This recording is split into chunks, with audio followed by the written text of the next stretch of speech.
If you have Chiron in Aries or in the first house, your deep dark wound has to do with identity. You fear that you don't have one, you don't know what your identity is, and you also lack some self-assurance. Now, this is an interesting thing to talk about because identity is just weird in general. What I want you to do is write down a list of all the good, wonderful qualities that a person can have. Then I want you to actually go out and observe all the people in your life and take note of the beautiful, wonderful qualities and characteristics that they have. When the list is done, go through it and ask yourself, do I embody this quality? If the answer is no, then ask yourself why. Be honest with yourself. Some demons might come up, but figure out how you can become the person that you actually want to become.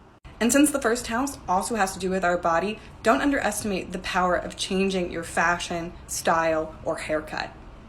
Okay, so if you have Chiron in Taurus or in the second house, this video is going to resonate for you. Your deep dark wound is around worthiness. So this can show up with feeling like we're not worthy of money or nice things or stability in our lives, but it can also show up with just not feeling worthy in general, having issues with self-esteem and self-worth, which permeates into different areas and aspects of your life.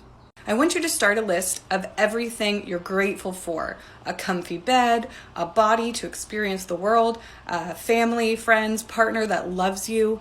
Continue to add to this list daily, weekly, or whenever the feeling strikes you. Gratitude is about more than just saying the words or reading the words to yourself. It is this integrative feeling of gratitude in every cell of our body. So practice really soaking in your gratitude into every inch of your body. If your Chiron is in Gemini or in the third house, your deep wound has to do with feeling like it's hard for you to communicate or it's really hard for you to be understood by other people. So take it inward. What you need to be doing is journaling every day, writing poetry, just creatively expressing yourself and really listening to your own voice first and foremost. Because once you are able to be crystal clear on what your voice, what your message is, it's going to be a lot easier for you to put it out into the world. And even if people misinterpret it, at the end of the day, you'll feel secure and safe in the fact that you know what your voice is, you know what your message is, and you are in control of the one thing you can control, which is yourself. Now, that being said, even though we can control ourselves, it is very hard to learn how to do that. So it takes practice. Same here, and it's a doozy. If you have a Cancer Chiron or a Chiron in the sixth house, then your deep dark wound has to do with feeling unlovable and feeling like no one will ever love you as much as you love them, and eventually everyone will abandon you. So yikes, am I right? The answer is pretty simple, but of course, the practice of it is challenging. Self-love is what you need, baby. So really meditate on the love that you give to others and give that back to yourself in equal measure. You don't have to not give out love to others, but make sure that you are giving it back twofold to yourself. One of my favorite things to do is to sing love songs to myself. I have a love song playlist. My favorite one, though, is I've Been Waiting for You by ABBA. Sing and dance to yourself. Look at yourself in the mirror. Say, I love you. Give yourself all the love that you deserve because you are so worthy of it, baby.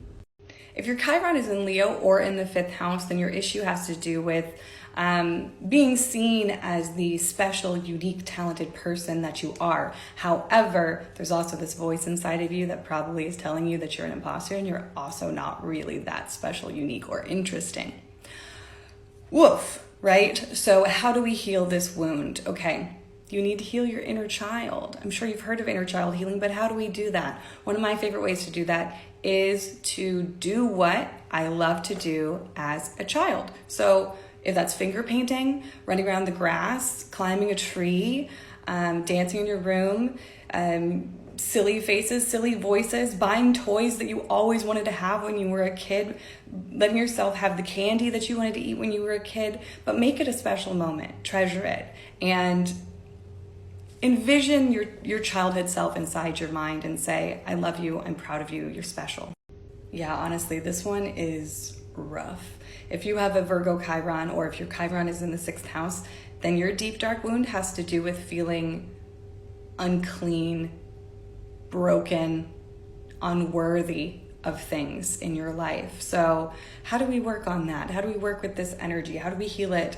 You have to define what worthiness means for you.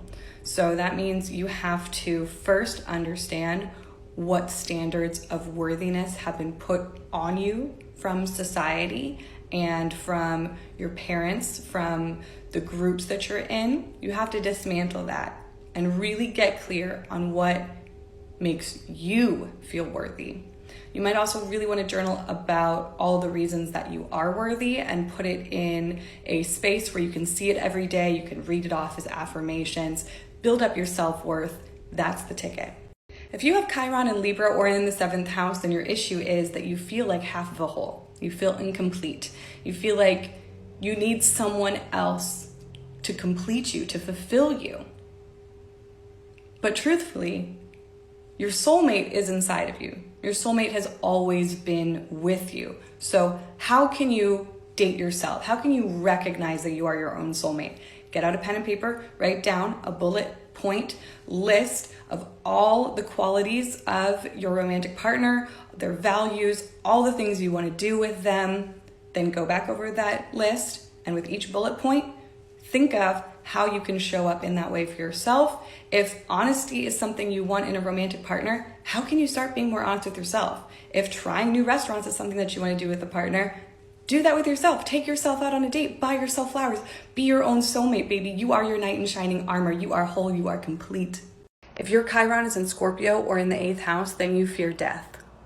Now, it might be your own death or, fearing the death of loved ones and family members, but it might also be more like the fear of death, as in the fear of transformation and deep, irrevocable change. The remedy for this is mindfulness and living in the moment, living in the present. It's easier said than done, but here's my quick trick for you right here. When you are stressing out, when you are worried, when you are afraid, take a pause and notice your environment. Look for little details. Look for things that make you happy. Just really try and feel the air on your skin. Smell what's in the air. Really focus on your 5 senses and practice this as often as you can to remember that the present moment is actually pretty dope. If your Chiron's in Sagittarius or in the 9th house, you were probably raised under a religion or a set of moral codes that just felt wrong. Because of this, you struggle to find meaning in life and you just kind of feel like there is no purpose. The truth is, life only has meaning because we have the ability to give things meaning. The best way to heal this Chiron is to define what is meaningful and important for you and to continue to follow those things. It can be really helpful to read a lot of books on philosophy, psychology, religion, and spirituality. You're probably not going to want to just pick one because you're going to feel really restricted by anything that has very tight walls and restrictions on it. But the more you expand your mind about different philosophies and different reasons to be a human, the more likely you're going to find the purpose that is meant for you. If you have a Capricorn Chiron, or if your Chiron is in the 10th house, then one of your deep dark wounds is feeling like you are never going to be able to achieve the success that you think you need to achieve. So that wording is specific because what your task is to figure out what success means to you. No one else can define it for you except for you. So this is going to take some time.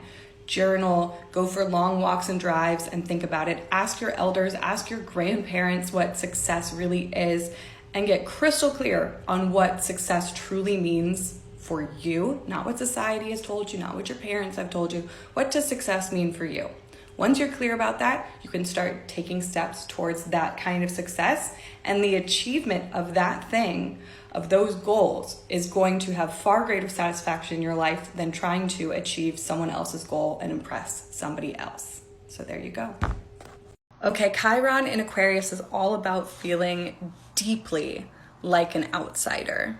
So yes, we tend to isolate ourselves because we feel so different and it can be hard to connect to other people. Sometimes though, you guys also feel like you're just so much smarter and you're just 5 steps ahead of everyone, and ultimately it's about feeling like there's nobody on the same level as you. So it's isolating and it's lonely. Okay, what I want you to do is open up your heart to yourself, first and foremost. Really honor the things that bring you joy, the things that make your heart feel good and full, and do those things day in and day out.